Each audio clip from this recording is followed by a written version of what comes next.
تمہارے جیسی لڑکی کو تو میں دیکھنا پسند نہیں کرتا، اور تم چلی تھی میری بیوی بننے کے لیے۔ اس کی کلائی پر مزید گرفت مضبوط کرتے ہوئے دھاڑا تھا۔ وہ تو شکر تھا کہ کمرے ساؤنڈ پروف تھا، ورنہ ابھی اس کے باپ نے کمرے میں سے آتی آوازوں کی وجہ پوچھنے آ جانا تھا۔ آپ کو غلط فہمی ہوئی ہے، میں اس طرح کی لڑکی نہیں ہوں، پلیز میری بات کا یقین کریں۔ درد سے بلبلاتے ہوئے وہ سامنے موجود اپنے شوہر کو یقین دلانے کی کوشش کر رہی تھی، اپنے کردار کی صفائی دے رہی تھی۔ تمہیں لگتا ہے کہ میں تمہاری بات پر یقین کر لوں گا؟ اس نے طنزی انداز میں اس کے خوبصورت چہرے پر نظریں جمائے پوچھا۔ سامنے موجود میک اپ میں اس کی نئی نویلی دلہن آسمان سے اتری ہوئی کوئی پری ہی لگ رہی تھی۔ اگر اس کی جگہ کوئی اور مرد ہوتا تو اپنے گھٹنے ٹیک دیتا، لیکن وہ بھی دبیر مرتضیٰ تھا۔ اچھے اچھوں کو وہ ناکو چنے چبوانے کا ہنر رکھتا تھا۔ مجھے نہیں پتا کہ آپ میرے بارے میں یہ سب کیوں بول رہے ہیں، لیکن میرا کردار بالکل صاف ہے۔ میں نے کوئی بھی ایسی حرکت نہیں کی جس کی وجہ سے مجھے شرمندہ ہونا پڑے۔ میں ناپاک ہرگز نہیں ہوں، وہ بے بسی سے کہتے ہوئے رو پڑی تھی۔ اچھا تو پھر ٹھیک ہے، ویسے تو تم میری بیوی ہو، تو یہ بھی چیک کر لیتے ہیں کہ تم پاک ہو یا نہیں۔ کچھ دیر اس کے چہرے کو دیکھتے ہوئے دل نے بغاوت کی، اور وہ جو نہیں کرنا چاہتا تھا وہ کرنے پر راضی ہوا۔ کیا مطلب؟ ماہی نے گھبرائے ہوئے لہجے میں اسے دیکھتے ہوئے پوچھا۔ آج ہماری سہاگ رات ہے، آج مجھے اچھے سے پتہ چل جائے گا کہ تم پاک ہو یا نہیں۔ دبیر کے اس طرح کہنے پر وہ شرم اور شرمندگی سے نظریں جھکا گئی۔ اس سے پہلے کہ وہ کچھ سمجھتی، دبیر نے اسے کمر سے تھامے خود کے قریب کیا اور ایک جھٹکے سے اس کے دوپٹے کو اتار کر بیڈ پر پھینک دیا۔ تکلیف کے مارے ایک دم سے اس کے لبوں سے سسکی نکلی تھی۔ اس سے پہلے کہ وہ دوبارہ اپنے لبوں کو وا کرتی اور کچھ بولتی، وہ اسے بنا سنبھلنے کا موقع دیے بغیر اس کے سرخ اور نازک ہونٹوں پر جھک چکا تھا۔ کیا وہ صرف اس کی پاک دامنی کے ثبوت کے لیے اس کے قریب آ رہا تھا؟ ماہی نے کرب سے سوچ کر آنکھیں میچی اور اس کے کالر کو سختی سے دبوچا۔ وہ اسی کے سہارے کھڑی ہوئی تھی، اس کے قریب آتے اسے محسوس کرتے دبیر کو عجیب سا سکون ملنے لگا تھا۔ وہ اپنا آپ فراموش کر گیا۔ اس کے لمس میں ایک عجیب سا سرور تھا، وہ سمجھ نہیں پا رہا تھا۔ وہ تو اس کے قریب نہیں آنا چاہتا تھا، لیکن اب اسے نہ جانے کیا ہوتا جا رہا تھا۔ فوراً اپنے جذبات پر قابو پاتے ہوئے اپنے خول میں دوبارہ آیا اور اس کے دونوں بازوؤں کو پکڑے اس نے پیچھے کمر کے ساتھ لگایا۔ آج کی رات تمہارے لیے امتحان کی رات ہے۔ آج کی رات تمہارا نازک وجود میری شدتیں برداشت کرے گا، اور اگر میرا شخص صحیح نکلا تو میرے قہر سے تمہیں کوئی نہیں بچا سکے گا۔ تم یہ سمجھ لینا، جہاں تم نے اتنے لوگوں کے بستر گرم کیے وہاں دبیر مرتضیٰ کا بھی صحیح، اور ویسے بھی میرے پاس تو سرٹیفکیٹ بھی ہے نکاح کا، میں تو پورا حق رکھتا ہوں۔ لیکن جن کے ساتھ تم نے راتیں گزاری ہیں وہ تو فری آف کاسٹ میں ہی مزے لے گئے نا۔ اس کی باتیں ماہی کے دل پر سیدھے تیر کی طرح لگ رہی تھی۔ وہ بے بسی سے نظریں جھکا گئی تھی، آنکھوں میں موٹے موٹے آنسو جمع ہو گئے تھے جو باہر نکلنے کو بےتاب تھے۔ زبان تو بالکل ہی کنگ ہو گئی تھی، چاہتے ہوئے بھی وہ کچھ بول نہیں پا رہی تھی۔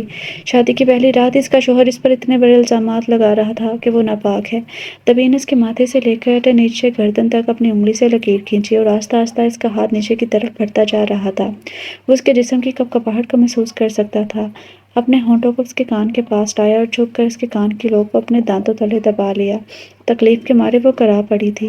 مجھے تمہاری آواز نہیں آنی چاہیے، پہلا حکم صادر کرتے ہوئے وہ دوبارہ اس پر جھکا تھا۔ اسے تکلیف دے رہا تھا اور ساتھ یہ بھی کہہ رہا تھا کہ اس کی آواز نہ نکلے۔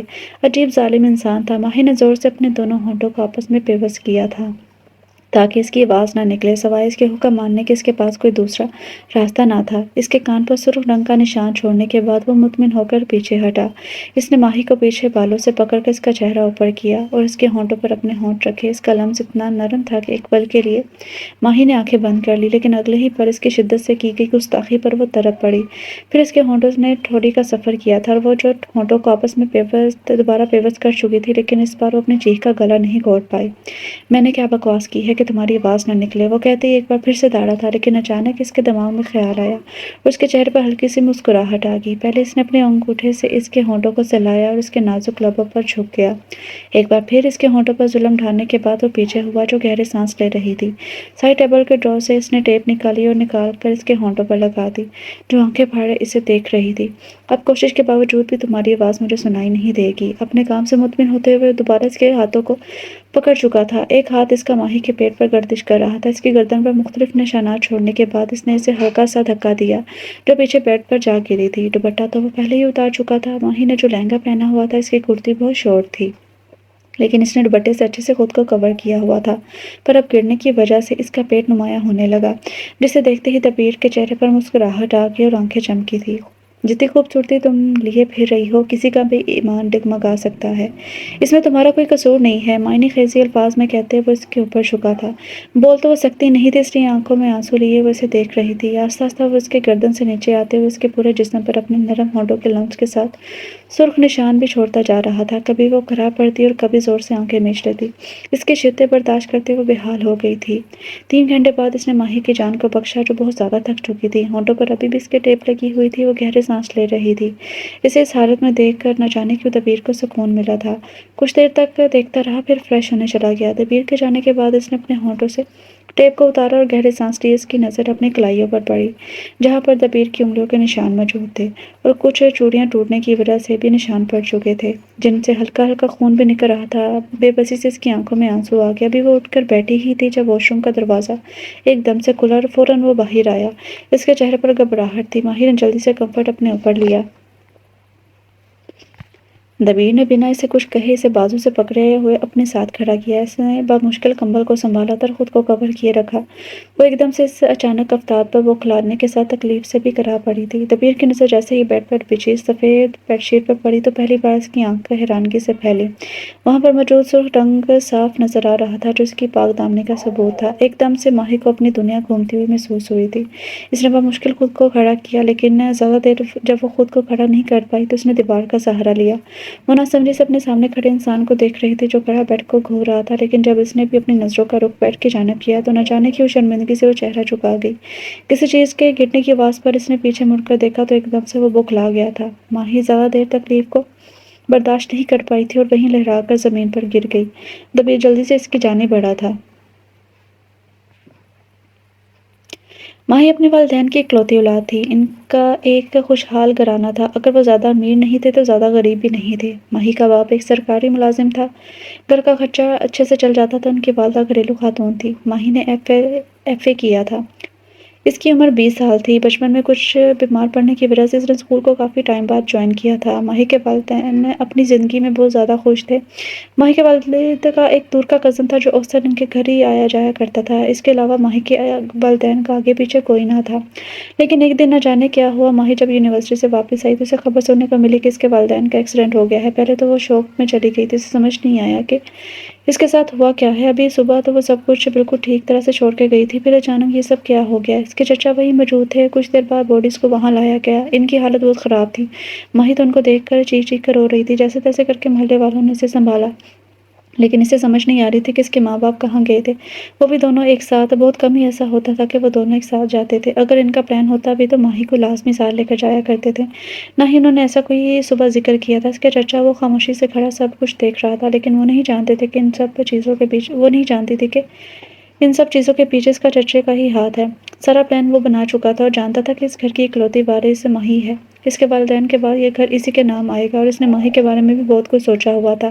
اس نے ان دونوں کو کسی نہ کسی بہانے گھر سے باہر بھیجا اور پھر ان کا ایکسیڈنٹ کروا دیا۔ اب ماہی کی باری تھی۔ ماہی کے بارے میں بھی وہ کچھ سوچ چکا تھا۔ 20 سال کی عمر میں ہی ماہی یتیم ہو گئی۔ اس کے ماں باپ کو دفنانے کے بعد ماہی کا چچا گھر واپس آیا تھا۔ شام میں ہی سارے محلے والے جا چکے تھے۔ ماہی گھر میں اکیلی تھی۔ اس کے چچا نے اسے کہا کہ میرے ساتھ اب باہر چلو، گھر میں رہو گی تو تم پاگل ہو جاؤ گی، باہر جاؤ گی تو تمہارا دماغ بھی فریش ہو جائے گا۔ وہ جانا تو نہیں چاہتی تھی، لیکن اس کے چچا نے بہت زیادہ اصرار کیا تو اسے جانا پڑا تھا۔ اس کے چچا اسے آدھے گھنٹے تک گاڑی میں نہ جانے کہاں سے کہاں گھماتے رہے تھے۔ وہ تو اپنے خیالوں میں گم بیٹھی ہوئی تھی۔ ابھی صبح تو اس نے اپنے ماں باپ کو کھویا تھا۔ اسے تو بالکل بھی ہوش نہ تھا۔ گاڑی ایک جھٹکے سے رکی تھی۔ وہ یہ دیکھ کر حیران ہوئی کہ اس کی نظر سامنے ایک کلب پر پڑی جو روشنیوں میں جگمگا رہا تھا۔ وہاں دیکھ کر لگ رہا تھا کہ رات ہوئی ہی نہیں ہے۔ وہاں دیکھ کر صبح کا گمان ہو رہا تھا۔ لوگ آ جا رہے تھے اور ان کی ڈریسنگ بھی کچھ عجیب سی تھی۔ لڑکیوں نے تو اتنی چھوٹی ڈریسنگ کی ہوئی تھی کہ اس نے فوراً اپنی نظریں جھکا لی۔ وہ اپنے چچا سے پوچھنا چاہتی تھی کہ وہ یہاں کیوں آئے ہیں، لیکن اس کے چچا نے کچھ نہیں کہا اور گاڑی سے باہر نکل آیا اور اسے بھی باہر نکلنے کا کہا۔ وہ گاڑی سے باہر نکل آئی جب اس کے چچا نے اس کا ہاتھ پکڑا، اسے کھینچتے ہوئے اندر کی جانب لے جانے لگا۔ پہلے وہ ناسمجھی سے اسے دیکھتی رہی، پھر اس کے چھٹی حس نے کچھ غلط ہونے کا احساس دلایا تھا۔ اس نے اپنا ہاتھ چھڑوانا چاہا لیکن تب تک بہت دیر ہو چکی تھی۔ اسے کلب کے اندر لے جا کر ایک کمرے میں چھوڑ دیا گیا تھا۔ کمرے میں ایک 40 سال کا آدمی ٹانگ پر ٹانگ رکھے بیٹھا ہوا تھا۔ صاحب، جیسا کہ میں نے آپ کا کہا تھا، میں لڑکی کو لے آیا ہوں۔ یہ رہی وہ لڑکی اور اب مجھے اپنا مجھے میرا پیسہ دے دو۔ یعنی کہ اس کا چچا اسے کلب میں لا کر بیچ چکا تھا۔ ماہی نے بے یقینی سے اپنے چچا کی طرف دیکھا۔ وہ بے شک اس کے باپ کے دور کا کزن تھا، لیکن وہ اتنے سال تک ان کے ساتھ رہا تھا، اسے ذرا بھی احساس نہیں تھا کہ ماہی کے ساتھ کیا کر رہا تھا۔ چچا، آپ میرے ساتھ ایسا کیسے کر سکتے ہیں؟ میں یہاں نہیں رہنا چاہتی، اب پلیز مجھے چھوڑ کر یہاں سے نہ جائیں، پلیز۔ وہ روتے اور گڑ گڑاتے اس کے چچا نے گڑگڑانے لگی تھی۔ اس کے چچا نے حقارت سے اسے دیکھا۔ اتنی مشکل سے تو تمہارے ماں باپ کو راستے سے ہٹا کر تمہیں یہاں لایا ہوں، اور تم واپس جانے کی باتیں کر رہی ہو۔ اس کی بات سن کر ماہی کی آنکھیں پھٹی کی پھٹی رہ گئی تھی۔ مزید اس کی زبان سے الفاظ ہی نہیں نکل رہے تھے، یعنی کہ اس کے ماں باپ کی جان اس کے چچا نے لی تھی۔ لڑکی تو بہت خوبصورت ہے۔ وہ آدمی جب ان کے قریب آیا تو اس نے ہاتھ آگے بڑھا ہی تھے کہ وہ ماہی کو چھو سکے، لیکن وہ فوراً پیچھے ہو گئی تھی۔ اتنے نخرے کوئی بات نہیں، نخرے تم پر جچتے بھی ہیں۔ خیر، آج کی رات تمہارے قریب کوئی نہیں آئے گا۔ آج کی رات تم باہر کلب میں جا کر ڈرنک سرو کرو گی، کیونکہ آج ہمارے پاس اسٹاف کی کمی ہے۔ کل کی رات میں تمہیں اپنے قربت کا لمس بخشوں گا، اس آدمی نے کہتے ہوئے دوسری ویٹر کو آواز دی، جس نے انتہائی بولڈ قسم کا لباس پہنا ہوا تھا۔ گھٹنوں سے اوپر تک چھوٹی سی اسکرٹ اور اس کے اوپر اس نے ٹائٹ سی وائٹ کلر کی شرٹ پہنی ہوئی تھی۔ گلے کے آگے کے 2 بٹن کھلے ہوئے تھے، جس سے اس کا سینہ نظر آ رہا تھا۔ اسے تیار کر کے باہر لے جا اور کام سمجھا دینا، اس نے اس ویٹرس کو کہا، اور وہ اس بات میں سر ہلاتے ہوئے ماہی کا ہاتھ پکڑے اسے وہاں سے لے گئی تھی۔ ماہی نے اس کی بھی منت کی کہ وہ اسے جانے دے، لیکن وہ لڑکی بھی بے بس تھی، وہ بھی مجبوری میں یہاں آئی ہوئی تھی۔ اس لڑکی نے پریشانی سے اس لڑکی کو دیکھا۔ دیکھو، میں تمہاری کوئی مدد نہیں کر سکتی، تمہارے اپنوں نے ہی تمہارے ساتھ ایسا کیا ہے۔ اب تم صرف اللہ سے دعا کرو، وہی تمہاری مدد کر سکتے ہیں۔ میں مجبور ہوں، میں بھی مجبوری کے تحت یہاں آئی ہوں اور کام کر رہی ہوں۔ میں تمہاری اتنی مدد کر سکتی ہوں کہ میں تمہیں فل ڈریس دے سکتی ہوں، اس نے کہتے ہی ایک بلیک کلر کی ٹائٹ سی پینٹ اور شرٹ اسے پکڑا دی۔ یہ فل ڈریس تو تھا، لیکن اس کے جسم کے ساتھ چپکا ہوا تھا، جس سے اس کے جسم کے نشیب و فراز صاف نظر آ رہے تھے۔ اس لڑکی نے اسے کام سمجھا دیا تھا، اس کے لیے یہ سب بہت مشکل تھا۔ اس نے ایسا کام کبھی پہلے نہیں کیا تھا۔ ہزاروں لوگوں کی نظروں میں وہ خود کو انکمفرٹیبل فیل کر رہی تھی۔ دوسرا، اس نے اس طرح کا کپڑے بھی کبھی نہیں پہنے تھے، لیکن کوئی دوسرا چارہ بھی نہ تھا۔ اس نے ڈرنکس کی ٹرے اٹھائی اور لوگوں کو سرو کرنے لگی، لیکن وہ نہیں جانتی تھی کہ کچھ فاصلے پر بیٹھا ایک انسان اسے گھورنے میں مصروف تھا۔ وہ تو اپنے دھیان لوگوں کو ڈرنک سرو کر رہی تھی، جو ڈرنک کم اور اس کو زیادہ دیکھ رہے تھے۔ وہاں پر سب کے سب جانور ہی تھے، جو اسے بس کھانا چاہتے تھے۔ دبیر اپنے بزنس کے سلسلے میں میٹنگ کے لیے یہاں آیا تھا۔ میٹنگ کرنے والے کو دیکھتے ہی اس نے اس کی آفر کو ٹھکرا دیا تھا۔ وہ سمجھ گیا تھا کہ سامنے بیٹھے انسان نے اسے اس طرح کی جگہ پر کیوں بلایا، کیونکہ اس کی مینٹالٹی ہی ایسی تھی۔ اس سے پہلے کہ وہ اٹھ کر یہاں سے جاتا، اس کی نظر ایک گھبرائی ہوئی لڑکی پر پڑی تھی، جو لوگوں کو ڈرنک سرو کر رہی تھی۔ اس کے لباس کو اس نے حقارت سے دیکھا۔ وہ اچھی طرح جانتا تھا کہ اس طرح کے کلب میں کیا کچھ ہوتا ہے، اور سامنے موجود لڑکی کو ایسا دیکھ لگ رہا تھا کہ جتنی وہ خوبصورت ہے، لوگوں نے اسے بخشا تو ہوگا نہیں۔ اس کلب کے اوپر پرائیویٹ روم بنے ہوئے تھے، یہاں پر جس کا دل کرتا وہ کسی بھی لڑکی کو لے کر وہاں اوپر چلا جاتا، اور اس میں ویٹرس بھی شامل ہوتی تھی۔ اسے دیکھتے ہی دبیر نے خود سے اندازہ لگایا کہ اس نے بھی کافی لوگوں کو خوش کیا ہوگا، لیکن نہ جانے کیوں پہلی نظر میں ہی وہ لڑکی سیدھا اسے اپنے دل میں اترتی ہوئی محسوس ہوئی تھی۔ کاش اسے وہ یہاں نہ ملی ہوتی تو 1 سیکنڈ سے پہلے اسے اپنے پاس لے آتا، لیکن اس نے اپنے دل میں آتے خیال کو فوراً جھٹکا۔ وہ یہ کیا سوچ رہا تھا؟ سامنے موجود لڑکی کس طرح کی ہے؟ اسے تو وہ کبھی بھی اپنی بیوی کا درجہ نہیں دے سکتا تھا۔ اس لیے اپنے خیال کو وہیں پر جھٹکتے ہوئے فوراً سے اٹھ کر وہاں سے نکلتا چلا گیا، اس سے پہلے کہ وہ لڑکی مزید اس پر حاوی ہوتی۔ ابھی اسے نکلے 10 منٹ ہی ہوئے تھے جب اس کلب پر پولیس کا چھاپا پڑ گیا۔ ہر طرف لوگوں کی گہما گہمی ہو گئی تھی، لوگ بھاگنے دوڑنے لگے تھے۔ پولیس کے مطابق یہاں وافر مقدار میں ڈرگس ملنے کی خبر تھی۔ پولیس نے جب چھاپا مارا تو ان کا شک صحیح نکلا تھا۔ اوپر پرائیویٹ روم میں ہی ایک ایسا روم تھا جہاں پر ڈرگس رکھے گئے تھے۔ پولیس نے سارے اپنے قبضے میں لے لیے تھے۔ وہ جو لوگوں کو حیرانگی سے دیکھ رہی تھی، اس نے بھی موقع غنیمت جانا اور وہاں سے بھاگنے لگی، لیکن افسوس کہ وہ پولیس کے ہتھے چڑھ گئی تھی۔ پولیس آفیسر اسے بھی کھینچتے ہوئے باہر وین تک لے کر جانے لگی تھی، اور وہ بھی چیخنے لگی تھی، پلیز مجھے چھوڑ دیں، میں آج یہاں لائی گئی ہوں، میرے چچا دھوکے سے مجھے یہاں لائے ہیں اور مجھے بیچ دیا، میں یہاں کی نہیں ہوں، پلیز مجھے چھوڑ دیں، میں نے کچھ بھی نہیں کیا۔ وہ روتے ہوئے گڑ گڑاتے ہوئے ان کے ساتھ چلی جا رہی تھی، لیکن اسے روتے ہوئے گڑ گڑاتے ہوئے ایس پی نے دیکھ لیا۔ وہ چلتے ہوئے اس کے پاس آئے اور آفیسر کو اسے چھوڑنے کا اشارہ کیا، جو اس کا بازو چھوڑے وہاں سے چلی گئی تھی۔ میرے پیچھے آؤ، انہوں نے بنا اس سے کچھ پوچھے اپنے پیچھے آنے کا کہا تھا اور اپنی گاڑی کا دروازہ کھولے سے اندر بیٹھنے کا کہا، جو خاموشی سے بیٹھ گئی تھی، اور وہ بھی فرنٹ سیٹ پر آ کر بیٹھ گئے۔ اب بتاؤ مجھے، تم کیا کہہ رہی تھی؟ وہ سامنے دیکھ رہے تھے۔ انہوں نے پیچھے پڑی ہوئی شال کو پکڑ کے اس کی طرف بڑھایا تھا، جس نے جلدی سے اپنے اوپر لے لیا، اور آہستہ آہستہ ساری بات ان کو بتاتی چلی گئی۔ تب تم کہاں جانا چاہتی ہو؟ انہوں نے اب اس کی طرف دیکھتے ہوئے نرم لہجے میں پوچھا تھا۔ ان کا یہ سوال سنتے ہوئے وہ پھٹ پھٹ کر رونے لگی تھی۔ میرا کوئی گھر نہیں ہے، اگر میں واپس گئی تو میرے چچا پھر سے مجھے بیچ دیں گے، کیا تم میری بیٹی بن کر میرے گھر میں چلو گی؟ میں تمہارے ساتھ زبردستی نہیں کروں گا، نہ جانے کیوں تمہیں دیکھ کر مجھے ایسا لگا جیسے تم میری اپنی سی ہو۔ اگر میری بیٹی ہوتی تو وہ بھی تمہاری ایج کی ہی ہوتی۔ انہوں نے اسے دیکھتے ہوئے کہا تھا۔ آپ مجھ پر یہ احسان کیوں کر رہے ہیں؟ میں آپ کے احسان کی قیمت نہیں چکا سکتی۔ ماہی نے اپنے چہرے سے ہاتھ پیچھے کرتے ہوئے ان کو دیکھتے ہوئے کہا تھا، مجھے قیمت چاہیے بھی نہیں، میں تمہیں اپنی بیٹی بنا رہا ہوں اور بیٹیوں سے قیمتیں وصول نہیں کی جاتی۔ اگر تمہیں مسئلہ ہے تو میں تمہیں کسی دوسری جگہ بھی پہنچا سکتا ہوں، لیکن یہ میری خواہش ہے۔ تمہیں دیکھتے ہی میرے دل سے آواز آئی، اس لیے میں نے اپنی خواہش تمہارے سامنے رکھی، انہوں نے اسے دیکھتے ہوئے کہا تھا۔ کچھ دیر سوچنے کے بعد ماہی نے اس بات میں سر ہلا دیا۔ اس کے چہرے پر مسکراہٹ آ گئی تھی اور وہ اپنے گھر کی جانب بڑھ گئے تھے۔ گھر میں داخل ہوتے ہی انہوں نے ملازمہ کو آواز دی اور اسے کمرے میں لے جانے کا کہا۔ وہ کمرے کی جانب بڑھ گئی۔ کمرے میں آتے ہی ماہی نے سکون کا سانس لیا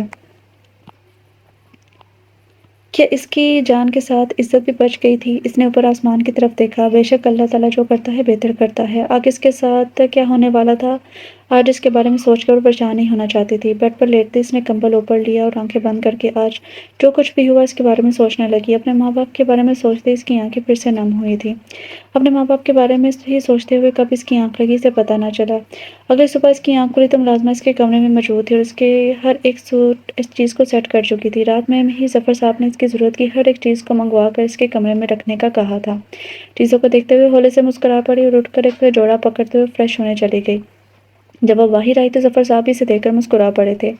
اٹھ کے میری بیٹی آ جاؤ ناشتہ کرتے ہیں، انہوں نے مسکراتے ہوئے کہا، جو ان کے دائیں جانب آ کر بیٹھ گئی تھی۔ بیٹا یہ میرا چھوٹا سا گھر ہے، پیشے سے میں پولیس آفیسر ہوں، تم اچھی طرح جانتی ہو، اور میرا ایک بیٹا ہے جو میرے ساتھ نہیں رہتا، اس کا الگ سے اپنا فلیٹ ہے، وہ اپنی مرضی کا مالک ہے، دل کرتا ہے یہاں آ جاتا ہے اور جب دل کرتا ہے وہاں رہتا ہے، لیکن زیادہ تر وہ باہر ہی رہتا ہے، اس لیے تمہیں پریشان ہونے کی ضرورت نہیں ہے، تم یہاں آرام سے رہ سکتی ہو۔ میری ڈیوٹی لگتی رہتی ہے، اس لیے میں بھی گھر میں بہت کم پایا جاتا ہوں، اس لیے گھر میں ساری فیمیلز ملازمہ ہیں، تمہیں کسی قسم کا کوئی مسئلہ نہیں ہوگا، باہر گارڈ بھی موجود ہے، اگر کوئی بھی مسئلہ ہو تو میں تمہیں موبائل دے رہا ہوں، اس میں میرا نمبر موجود ہے، بلا جھجک تم مجھے کال کر سکتی ہو۔ انہوں نے مسکراتے ہوئے اسے ساری بات بتائی تھی۔ Thank you so much uncle, آپ نے میرے لیے بہت کیا ہے، میں سوچ بھی نہیں سکتی میں آپ کا شکریہ کیسے ادا کروں گی، اگر آپ کی جگہ کوئی اور ہوتا تو کبھی بھی میری اتنی مدد نہ کرتا۔ ظفر صاحب کو دیکھتے ہوئے بولی تھی جو ہولے سے مسکرا پڑے تھے، تمہیں بیٹی بنایا ہے، تمہیں بیٹی کہا ہے، اور بیٹیاں شکریہ کہتے ہوئے اچھی نہیں لگتی، پورے حق سے مجھ سے چیزیں مانگنا ٹھیک ہے، اور اگر تم مجھے بابا کہو گی تو مجھے زیادہ اچھا لگے گا، انکل بہت ہی اولڈ لگتا ہے، انہوں نے کچھ اس انداز میں کہا، نہ چاہتے ہوئے بھی ماہی ہنس پڑی تھی۔ دیکھو بیٹا، جانے والوں کو ہم روک نہیں سکتے، تمہارے والدین کے ساتھ جو کچھ بھی ہوا میں اچھے سے جانتا ہوں، اور فکر مت کرو، تمہارے چچا کو اس کی سزا ضرور ملے گی، میں نے اپنی ٹیم کو تمہارے چچا کو ڈھونڈنے پر لگا دیا ہے، ایک دو دن میں تمہارے چچا بھی مل جائیں گے اور عدالت ان کا فیصلہ کرے گی، اور جب تک میں ہوں وہ کبھی بھی باہر نہیں نکل پائیں گے، میں پوری کوشش کروں گا کہ اس انسان کو پھانسی کی سزا ہو، اور جہاں تک بات ہے تمہارے والدین کی تو رو دھو کر تم ان کو پریشان مت کرو، کیونکہ جب تم رو گی تو ان کو بھی دکھ ہوگا، اس لیے خوش رہو تاکہ وہ بھی خوش رہیں، انہوں نے بہت ہی نرم لہجے میں اسے سمجھایا تھا۔ جی انکل، میں پوری کوشش کروں گی، میرا مطلب ہے بابا، وہ جلدی سے اپنے الفاظ کی درستگی کرنے لگی تو ظفر صاحب ہنس پڑے تھے۔ چلو اب ناشتہ کرو، انہوں نے کہا تو پھر وہ دونوں ناشتہ کرنے لگے۔ 2 مہینے ایسے ہی گزر گئے تھے، اب تو ماہی ظفر صاحب کے ساتھ کافی گھل مل گئی تھی، اس نے اپنی اسٹڈی کو جاری رکھنے کے لیے ان سے بات کی، اور ظفر صاحب تو یہ سن کر خوش ہوئے تھے اور انہوں نے اسے خوشی خوشی اجازت بھی دے دی تھی۔ اسی طرح پورے 2 مہینے ان کا اپنا صاحبزادہ گھر نہیں آیا تھا، فون پر اس سے بات ہو جایا کرتی تھی، اس نے کہا تھا وہ کچھ بیزی ہے کچھ پروجیکٹ میں، اس لیے وہ گھر کا چکر نہیں لگا سکتا، لیکن ظفر صاحب نے اس بار سختی سے کہا تھا کہ اسے آفس میں آ کر ملنے کا ارادہ رکھتے ہیں، کیونکہ وہ اسے بہت ضروری بات کرنا چاہتے ہیں، اور وہ ضروری بات کوئی اور نہیں بلکہ اس کی شادی کی تھی۔ ظفر صاحب نے اس سے شادی کی بات کی تو اس نے صاف لفظوں میں کہہ دیا کہ بابا آپ جہاں کہیں گے میں شادی کر لوں گا، نہ مجھے کوئی لڑکی پسند ہے، نہ ہی میں چاہتا ہوں کسی لڑکی کو کہ میں خود پسند کروں، اس لیے آپ کو جو بھی لڑکی پسند ہے وہی میری پسند ہوگی۔ اس کے بعد اس کی بات نے ظفر صاحب کو مسکرانے پر مجبور کر دیا، ان کی نظر میں جو لڑکی تھی وہ ان کے بیٹے کے لیے بالکل پرفیکٹ تھی، جب رشتہ گھر میں موجود تھا تو باہر وہ کیوں ڈھونڈتے، گھر آتے ہی انہوں نے سب سے پہلے ماہی سے اس بارے میں بات کی تھی۔ ماہی پہلے کچھ پل ان کو دیکھتے ہوئے سوچتی رہی کہ وہ کیا جواب دے، اس انسان نے اس کی بہت ہیلپ کی تھی اور شادی ایک نہ ایک دن تو کرنی ہی تھی، تو پھر کیوں نہ وہ ان کے بیٹے سے ہی کر لیتی۔ ان کے بیٹے کی تصویریں گھر میں ہر طرف موجود تھیں جن کو وہ دیکھ چکی تھی، وہ اچھا خاصا ہینڈسم انسان تھا، اسے کوئی مسئلہ نہیں تھا، اس نے ہاں کر دی، اور اس کے ہاں کرتی ظفر صاحب نے اس کے سر پر ہاتھ رکھا، اسے خوش رہنے کی دعا دی، دونوں کی رضامندی کے بعد گھر میں نکاح کی تیاریاں شروع ہو چکی تھیں۔ دبیر نے بس ایک بات کہی کہ اسے سادگی سے نکاح کرنا ہے، باقی سے کوئی بھی رسم نہیں کرنی۔ ظفر صاحب بھی اسی میں خوش تھے، ان کو بھی باقی کوئی رسموں میں دلچسپی نہ تھی۔ ان کا بیٹا شادی کر رہا تھا، ان کے لیے یہی کافی تھا۔ اور بہت جلد وہ بھی دن آ گیا جب دبیر کا نکاح ماہی کے ساتھ ہو گیا۔ ماہی کو بیوٹیشین نے آ کر تیار کر دیا تھا۔ آج وہ بہت زیادہ نروس بھی تھی، وہ پہلی بار اپنے شوہر سے ملنے گی، لیکن جب اس کا شوہر کمرے میں آیا تو اس پر جو اس نے الزام لگایا اسے سن کر تو وہ دھنک رہ گئی۔ ماہی کے بے ہوش ہونے کے بعد وہ اسے لے ہاسپٹل پہنچا تھا، کپڑے تو اسے پہلے ہی پہنا چکا تھا۔ ظفر صاحب کو بھی اس بات کا علم نہ تھا، وہ تو باہر بے چینی سے چکر کاٹ رہا تھا۔ ڈاکٹر باہر آئے تو اس نے جلدی سے ماہی کی حالت کے بارے میں پوچھا۔ ڈاکٹر نے اسے مشکوک نظروں سے دیکھا تھا۔ آپ ان کے کیا لگتے ہیں؟ ڈاکٹر نے اسے دیکھتے ہوئے پوچھا تو شرمندگی سے اس کا سر جھک گیا۔ میں ان کا شوہر ہوں، ہماری کل ہی شادی ہوئی ہے۔ دیکھیے ان کی حالت کو دیکھ کر تو ایسا لگ رہا ہے جیسے ان کا ریپ ہوا ہے۔ آپ پڑھے لکھے ہیں، سمجھدار ہیں، اچھی طرح جانتے ہیں کہ میں کیا کہنا چاہ رہا ہوں۔ وہ آپ کی بیوی ہے اور عامر ان کے شوہر ہیں۔ یہ آپ کا پرسنل معاملہ ہے، لیکن پھر بھی میں یہ کہنا چاہوں گا آپ کو کچھ باتوں کا خیال رکھنا چاہیے۔ اس طرح کی درندگی دکھانا ایک مہذب شوہر کو زیب نہیں دیتا۔ درندگی دکھانے میں اور محبت دکھانے میں زمین آسمان کا فرق ہوتا ہے۔ آئی ہوپ آپ میری بات کو سمجھ رہے ہوں گے۔ صبح تک ان کو ہوش آ جائے گا، خطرے کی کوئی بات نہیں ہے، آپ ان کو گھر لے کر جا سکتے ہیں۔ ڈاکٹر نے ایک تو اور بات کی اور پھر چلا گیا۔ دبیر تو مزید شرمندگی نے آن گھیرا تھا، وہ پوری رات پھر وہیں بیٹھا رہا تھا۔ اگلی صبح سے ظفر صاحب کی کال آئی تھی، وہ ان کو بتانا بھی تو تھا، اس لیے اس نے بتا دیا۔ ہاسپٹل میں ہیں۔ وہ فوراً ہاسپٹل میں آئے تھے اور جب ان کو ماہی کا پتہ چلا اور دبیر نے بھی ان کو بتا دیا کہ کیسے سے غلط فہمی ہوئی تھی، ان کو دبے لفظوں میں بتا دیا تھا اور زندگی میں پہلی بار ان کا ہاتھ اپنے بیٹے پر اٹھا تھا۔ میں نے تمہاری پرورش اس طرح کی تو نہیں کی تھی، تمہیں ہمیشہ عورتوں کی عزت کرنے کا درس دیا، ہمیشہ تمہیں کہا کہ عورتوں کی عزت کرنی ہے، اور تم نے اپنی بیوی پر شک کیا اور اس کے ساتھ یہ کر دیا۔ تمہیں اپنے باپ پر یقین نہیں تھا۔ اگر میں تمہارے لیے کوئی لڑکی تلاش کروں گا تو ایک بہتر لڑکی ہی کروں گا۔ دبیر، مجھے افسوس ہو رہا ہے تمہیں اپنا بیٹا کہتے ہوئے بھی، انہوں نے دکھی لہجے میں دبیر کو دیکھتے ہوئے کہا تھا۔ ڈیڈ، مجھے معاف کر دیں، میں جانتا ہوں کہ مجھ سے غلطی ہوئی ہے، میں جانتا ہوں کہ مجھ سے بہت بڑی غلطی ہوئی ہے، لیکن میں اسے معافی مانگ لوں گا، پلیز مجھے معاف کر دیں، میں آپ کی ناراضگی افورڈ نہیں کر سکتا۔ اس نے اپنے باپ کے ہاتھ کو پکڑتے ہوئے کہا تھا۔ دعا کرو کہ وہ تمہیں معاف کر دے، ورنہ میں بھی تمہیں معاف نہیں کروں گا۔ وہ کہتے ہوئے ماہی کے کمرے کی طرف بڑھ گئے تھے۔ ماہی کو ہوش آ گیا تھا اور ظفر صاحب کو دیکھتے اس کی آنکھوں میں آنسو آ گئے۔ بس میرے بچے، رونا نہیں ہے، میں تمہارا قصوروار ہوں، میری وجہ سے آج تم اس حالت میں ہو سکے تو مجھے معاف کر دینا۔ ظفر صاحب نے بے بسی سے کہا تھا۔ نہیں بابا، اس میں آپ کا کوئی قصور نہیں ہے، آپ پلیز اس طرح معافی مت مانگے۔ ان کو غلط فہمی ہوئی تھی اور میں جانتی ہوں ان کو غلط فہمی کیوں ہوئی ہے، اور مجھے اچھے سے سمجھ آ گیا ہے، انہوں نے ضرور مجھے دیکھا ہوگا، اور وہاں دیکھ کر تو کوئی بھی سمجھے گا کہ وہاں پر موجود لڑکیاں کس طرح کی ہوتی ہیں۔ ان کو بھی غلط فہمی ہوئی، لیکن انہوں نے جو میرے ساتھ کیا وہ بہت غلط کیا، میں اس کے لیے کبھی بھی ان کو معاف نہیں کروں گی۔ اس نے بھاری لہجے میں کہا تھا۔ میری بچی، میں ہمیشہ تمہارے ساتھ ہوں، تمہارا جو فیصلہ ہوگا مجھے منظور ہوگا، تمہیں پریشان ہونے کی ضرورت نہیں ہے۔ میں ڈاکٹر سے بات کرتا ہوں، پھر میں اپنی بچی کو گھر لے کر چلتا ہوں، انہوں نے محبت سے اس کے سر پر ہاتھ رکھتے ہوئے کہا تھا، جس نے اس بات میں سر ہلا دیا۔ وہ کمرے سے نکل آئے، لیکن ان کی باتیں دبیر مرتضیٰ سن چکا تھا، مزید شرمندگی میں چلا گیا تھا۔ ظفر صاحب ماہی کو گھر لے آئے تھے اور انہوں نے دبیر کو سختی سے منع کیا تھا کہ خبردار اگر وہ اس کمرے میں گئے، وہ اسے سخت خفا ہے اور وہ اس سے بات نہیں کرنا چاہتی۔ انہوں نے ماہی کو اس کے پرانے کمرے میں بھیج دیا تھا اور دبیر کو بھی منع کر دیا۔ دبیر میں اتنی ہمت نہیں تھی کہ وہ دوبارہ اس کا سامنا کر سکے، اس لیے وہ گھر سے ہی چلا گیا۔ اس وقت وہ اکیلا رہنا چاہتا تھا۔ وہ اپنے فلیٹ پر دوبارہ چلا گیا۔ جو اس نے کیا کیا وہ صحیح تھا؟ اس نے جو دیکھا تھا اور اپنے آپ سے ہی اندازہ لگا لیا کہ اس لڑکی کے ساتھ یہ سب ہوا ہوگا، اور یہ سب سوچتے ہی اس نے رات اپنا حق وصول کیا تھا، اسے ثبوت مل بھی گیا تھا۔ اسے شرمندگی ہو رہی تھی، اسے ایسا نہیں کرنا چاہیے تھا، لیکن وقت تو گزر گیا تھا اور وہ اچھے سے جانتا تھا کہ ماہی سے سخت خفا ہے۔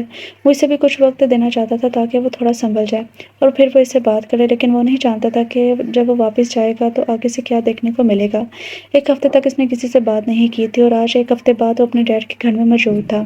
اس کے ڈیڈ نے اسے دیکھتا تو سنجیدگی سے اپنی جگہ سے کھڑے ہو گئے تھے۔ شکر ہے تم نے گھر کا رخ تو کیا، وہ طنزی انداز میں بولے تھے اور کھڑے ہوئے تھے اور ہاتھ میں پکڑے ایک پیپر کو اس کی جانب بڑھا دیا۔ یہ تمہارے لیے ہے۔ اسے پکڑانے کے بعد وہ وہاں سے چلے گئے تھے۔ دبیر نے پیپر کی طرف دیکھا، آخر اس میں ایسا کیا تھا؟ جب اس نے کھول کر دیکھا تو اسے پڑھنے لگا۔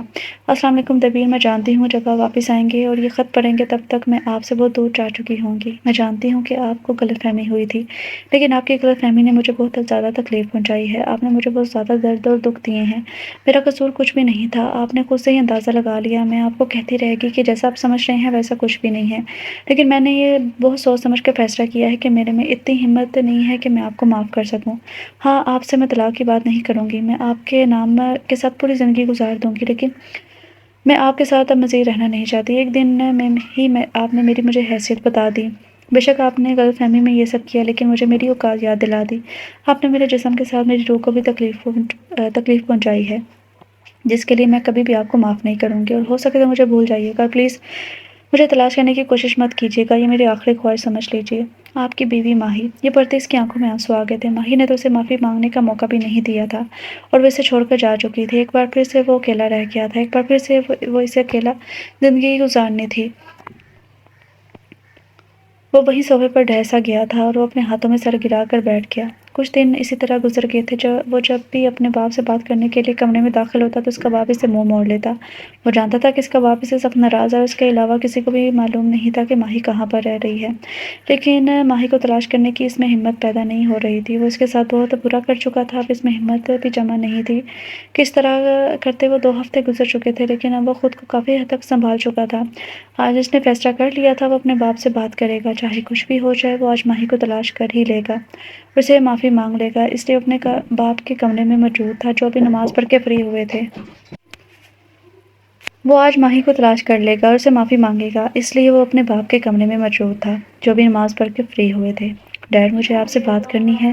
اس نے بنا کوئی تہمت باندھے اپنی بات کا آغاز کیا۔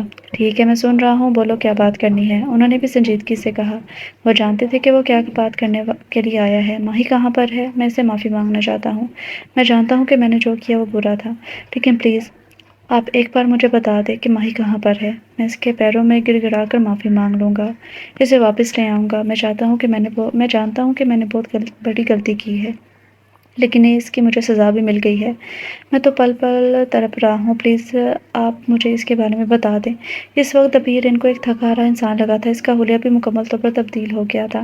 جب سے ماہی اس گھر سے گئی تھی، اس نے تو خود پر دھیان دینا ہی چھوڑ دیا تھا۔ وہ جو ہمیشہ سوٹ بوٹ میں رہتا تھا، اب تو وہ آفس میں بھی بہت کم پایا جاتا تھا، ورنہ اپنے کمرے میں بند رہتا۔ اس نے ایک بے قصور کے ساتھ یہ سب کیا تھا، وہ شرمندہ تھا، اور ظفر صاحب اچھے سے سمجھ رہے تھے۔ دیکھو دبیر، اس معاملے میں تمہاری کوئی مدد نہیں کر سکتا۔ تم اللہ سے دعا مانگو کہ اللہ اس کے دل میں تمہارے لیے رحم ڈال دے اور وہ واپس آ جائے۔ اس سے زیادہ میں تمہیں کچھ نہیں بتا سکتا۔ وہ کہتے ہی رخ موڑ گئے تھے۔ ماہی نے ان کو منع کیا تھا۔ ماہی اپنی ہی مرضی سے گئی تھی، وہ اس گھر سے چلی گئی تھی، لیکن ظفر صاحب نے اسے اپنے فلیٹ پر رکھا تھا، جہاں پر ہر ایک چیز موجود تھی۔ وہ اس لیے گئی تھی تاکہ دبیر کو اپنی غلطی کا احساس ہو۔ وہ یہاں سے جانا نہیں چاہتی تھی، لیکن اسے اس کی غلطی کا احساس دلانا تھا کہ وہ جو اس نے کیا اس وجہ سے وہ یہاں سے چلی گئی۔ ظفر صاحب نے جو ریکارڈنگ کی اسے ماہی کے نمبر پر بھیج دیا۔ ماہی کچن میں اپنے لیے کھانا بنا رہی تھی جب اسے ظفر صاحب کا میسج موصول ہوا، اور اس میں وائس ریکارڈنگ بھی تھی، جسے سن کر اس کی آنکھوں میں بے ساختہ آنسو آ گئے تھے۔ وہ سمجھ گئی تھی کہ دبیر کو اپنی غلطی کا احساس ہو گیا ہے، اور یہی احساس تو اسے دلانا چاہتی تھی۔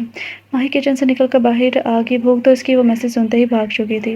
اس طرح اپنے کمرے میں آئی اور آ کر کھڑکی کے پاس کھڑی ہو کر دبیر کے بارے میں سوچنے لگی اور فیصلہ کرنے لگی کہ اب اسے کیا کرنا ہے۔ دوسری جانب دبیر اپنے باپ سے مایوس ہو کر دوبارہ اپنے کمرے میں آ گیا تھا۔ اسے سمجھ نہیں آ رہی تھی کہ کیا کرے۔ وہ اپنی طرف سے پوری کوشش کر چکا تھا، لیکن اس کے باپ نے بھی ماہی کو ایک ایسی جگہ پر چھپائے رکھا تھا کہ وہ چاہتے ہوئے بھی وہاں پہنچ نہیں پا رہا تھا۔ اگلے 2 دن بھی ایسے ہی گزر گئے تھے۔ اس وقت وہ رات کو تھوڑا لیٹ آیا۔ آج کافی دنوں بعد وہ آفس گیا تھا۔ میٹنگ اٹینڈ کرتے سے پتہ نہیں چلا کب رات ہوگی۔ وہ گھر آیا تو ملازمہ نے کھانے کا پوچھا تو اس نے منع کر دیا۔ اپنے کمرے میں آ کر فریش ہوا اور وضو کر کے نماز ادا کی۔ نماز ادا کرنے کے بعد اس کے ہاتھ دعا کے لیے اٹھے تھے۔ کچھ پل کے لیے تو وہ خاموشی سے بیٹھا رہا۔ آنسو تر بہہ رہے تھے اور اس کی آنکھوں سے آنسو نکلنے لگے تھے۔ اسے نہیں پتا تھا کہ ماہی اپنے ساتھ جاتے ہوئے اس کا چین سکون بھی ساتھ لے جائے گی۔ وہ مانتا تھا کہ اس نے اس کے ساتھ برا کیا، وہ سب غلط فہمی پر کر بیٹھا تھا، لیکن پھر بھی اسے یہ سب چیزیں نہیں کرنی چاہیے تھی۔ اتنا تو اسے پتہ چل گیا تھا کہ وہ اپنے خدا کے سامنے رو کر گر گڑا کر اپنے کیے گئے گناہ کی معافی مانگ رہا تھا۔ وہ اپنے اللہ سے فریاد کر رہا تھا کہ ایک بار اسے ماہی سے ملا دے، وہ اپنی تمام غلطیوں اور کوتاہیوں کی اس سے معافی مانگ لے اور ہمیشہ اسے خوش رکھے گا، اور اللہ تو شارق سے بھی زیادہ قریب ہے۔ ابھی وہ بیٹھا دعا ہی مانگ رہا تھا جب اسے اپنے کندھے پر ایک نازک سے سر رکھنے کا احساس ہوا۔ اس نے بے ساختہ ہی سر موڑ کر دیکھا تو ایک دم سے اپنے قریب ترین وجود کو دیکھ کر اس کی آنکھیں پھیلی تھیں۔ اسے لگا یہ اس کا خیال ہے، اس لیے ہاتھ بڑھا کے اس نے ماہی کے چہرے کو چھونا چاہا، لیکن جب پتہ چلا کہ وہ سچ میں یہاں پر ہے تو اس نے فوراً سے اسے سمجھنے کا موقع دیے بغیر اپنے سینے میں بیچ لیا تھا۔ وہ اس افتاد پر ایک دم سے بوکھلا گئی، اور جب بعد میں سمجھ آئی تو اس کے چہرے پر ہلکی سی مسکراہٹ تھی۔ اس نے بھی سکون سے آنکھیں موند لی تھی۔ یا اللہ تیرا شکر ہے، مجھے تو لگا میں تمہیں کبھی دیکھ نہیں پاؤں گا۔ ماہی تم کیا سچ میں یہاں پر موجود ہو؟ دبیر کو بھی یقین نہیں آ رہا تھا۔ کچھ دیر بعد وہ اسے محسوس کرنے کے بعد پیچھے ہٹا، اس کے چہرے کو باری باری چومنے لگا، کبھی اس کی آنکھوں کو چومتا، کبھی ناک کو، کبھی ہونٹوں کو اور کبھی ٹھوڑی کو۔ کیا تم سچ میں یہاں پر موجود ہو؟ اسے سمجھ نہیں آ رہا تھا وہ کیا بولے، تو وہ ایک دم سے رک گیا اور خود کو یقین دلانے لگا، ہاں تم سچ میں یہاں پر ہو، مجھے تو لگ رہا تھا کہ میں تمہیں دوبارہ کبھی دیکھ نہیں پاؤں گا۔ دبیر نے تکلیف دہ لہجے میں کہا تھا، مجھے لگا تم مجھ سے بہت دور چلی گئی ہو۔ میں تو کبھی بھی دور نہیں گئی تھی دبیر آپ سے، بس آپ کو آپ کی غلطی کا احساس دلانا چاہتی تھی، اور وہ آپ کو ہو گیا ہے۔ بابا نے مجھے اپنے فلیٹ پر رکھا ہوا تھا، میں اپنی مرضی سے ہی گئی تھی تاکہ آپ کو احساس دلا سکوں جو کچھ آپ نے کیا وہ غلط ہے۔ اب مجھے لگتا ہے کہ آپ کو اپنی غلطی کا بہت اچھے سے احساس ہو گیا ہے، اس لیے میں واپس آ گئی۔ اس نے مسکراتے ہوئے دبیر کو ساری بات بتائی تھی، مجھ سے دور جا کر تم نے بہت بڑی سزا دی ہے مجھے، اور سچ کہوں تو مجھے احساس ہو گیا ہے کہ میں نے جو کچھ کیا وہ غلط تھا۔ احساس تو تب ہی ہو گیا تھا، اسی رات ہی ہو گیا تھا، لیکن کیا کرتا، مجھ پہ انا تھی، جھکنے کا نام ہی نہیں لے رہا تھا، لیکن تمہاری غیر موجودگی نے مجھے جھکنا سکھا دیا۔ پلیز دوبارہ مجھ سے دور مت جانا، میں جانتا ہوں کہ میں نے بہت برا کیا ہے، دبیر نے اسے دیکھتے ہوئے دھیمے لہجے میں کہا۔ اب آپ کو معافی مانگنے کی ضرورت نہیں ہے، آپ کو اپنی غلطی کی سزا مل چکی ہے، اور مجھے بھی آپ سے کوئی مسئلہ نہیں ہے، ماہی نے مسکرا کر کہا تھا۔ دبیر نے اس کی بات سنتے ہوئے دوبارہ اسے اپنے سینے میں بھیج لیا تھا۔ تھینک یو سو مچ میری جان، وہ کہتے ہی اسے اپنی جگہ سے کھڑا ہو گیا تھا، اسے اپنی باہوں میں اٹھا لیا۔ ان 2-3 ہفتوں میں بہت بے سکون رہا ہوں، میں اب سکون چاہتا ہوں، کیا تم مجھے اپنی قربت سے سکون فراہم کرو گی؟ اس کے کان کے پاس جھکتے ہوئے سرگوشی میں بولا تھا۔ ماہی نے اس کی بات کا مطلب سمجھ کر شرما کر اس کے سینے میں منہ چھپا لیا۔ وہ اسے لیے بیڈ کی جانب بڑھ گیا تھا، بہت آرام سے وہ اسے بیڈ پر لٹا گیا تھا جیسے وہ موم کی گڑیا ہو۔ اس کا دوپٹہ سائڈ پر رکھنے کے بعد وہ کچھ دیر اس کے چہرے کے نقوش کو دیکھتا رہا، اور پھر ایک دم سے جھکا اور اس کے ہونٹوں کو اپنی گرفت میں لے چکا تھا۔ آہستہ آہستہ اس کے ہاتھ اس کے جسم پر گردش کرنے لگے۔ ماہی نے زور سے آنکھیں میچ لی، وہ خوش تھی اور اپنی خوشی سے اس نے خود کو اپنے شوہر کو اپنا آپ سونپ دیا تھا۔ دبیر اپنی محبت اس پر نچھاور کرتا جا رہا تھا، پوری رات اسے اپنی محبت کی بارش میں بھگوتا رہا۔ اس کی زندگی میں اب کوئی پریشانی نہیں تھی، وہ دونوں اب خوش تھے۔ ظفر صاحب نے بھی ماہی کے چچا کو گرفتار کر لیا تھا، اور اگلے دن ماہی اور اپنے بیٹے کو دیکھ کر وہ بھی خوش تھے۔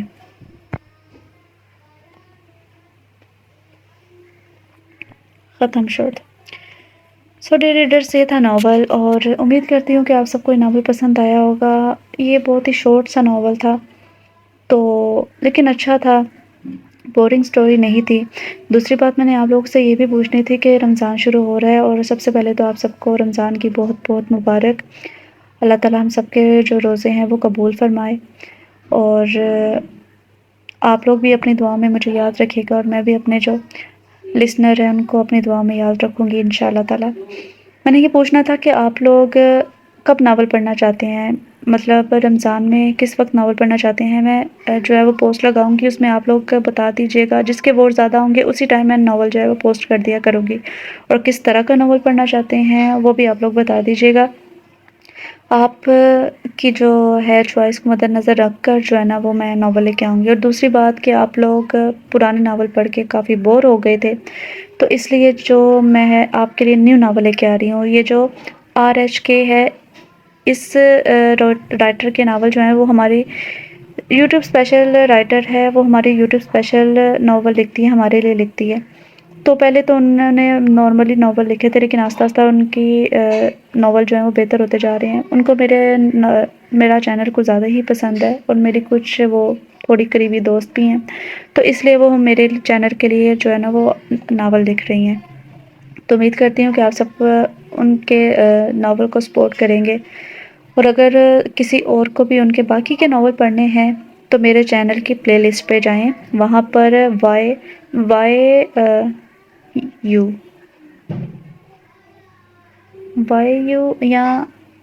YT یوٹیوب اسپیشل ناول کے نام سے میں نے پلے لسٹ بنائی ہوئی ہے، تو وہاں پر آپ آرام سے جتنے بھی ناول اب تک ان کے آ چکے ہیں جو یوٹیوب اسپیشل ہیں وہاں پر ایزیلی پڑھ سکتے ہیں۔ تو کل جو ہے ملتے ہیں کل نیو ناول کے ساتھ، یا پرسوں ملتے ہیں، کہ چونکہ کل پہلا روزہ ہے تو پھر دیکھتے ہیں کہ کل ناول آتا ہے کہ نہیں آتا، تو پرسوں یا کل ملتے ہیں نیو ناول کے ساتھ۔ اور تب تک کے لیے اپنا خیال رکھیے گا، خوش رہیے گا، اور مجھے بھی اپنی دعاؤں میں یاد رکھیے گا، میں بھی آپ لوگوں کو انشاءاللہ تعالیٰ اپنی دعاؤں میں یاد رکھوں گی، اور اچھا سا رسپانس دیجیے گا پلیز۔ آپ لوگ کے لیے میں نیو ناول لے کے آ رہی ہوں، اتنی محنت کر رہی ہوں، تو آپ لوگ بھی تھوڑا سا احساس کیا کریں اور اچھا سا رسپانس دیا کریں۔ تو وہ ملتے ہیں کل نیو ناول کے ساتھ۔ اللہ حافظ۔